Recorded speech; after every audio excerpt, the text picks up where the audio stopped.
Welcome to this week's Read the Bible Story Together session.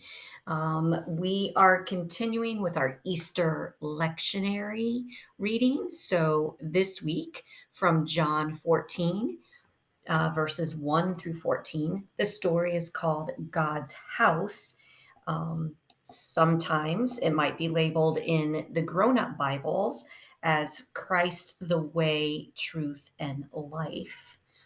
And from the Spark Story Bible from Sparkhouse Publishing, we love this one.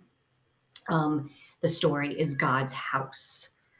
And it is short, but I want you to think while we read this together, what is your vision for God's house?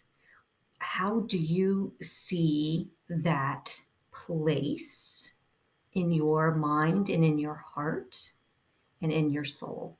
So, God's house. Jesus taught his disciples many things. Don't be sad or worried, he said. Believe in God and in me. God's house in heaven is so big that everyone can have a room. I'm going there to get your rooms ready.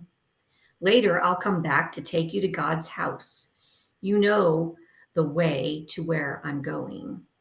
And Thomas and Philip looked confused. What way do you mean? They asked. And Jesus said, I am the way to know God. Because you know me, you know God too. I've taught you about life with God and the good things God wants you to do. Pray, ask for anything, and I'll help you do it. Thomas and Philip smiled.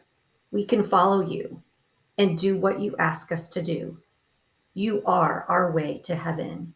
We can live in God's house too. So, as you think about God's house, how about the room that Jesus is preparing for all of us? Talk about that this week.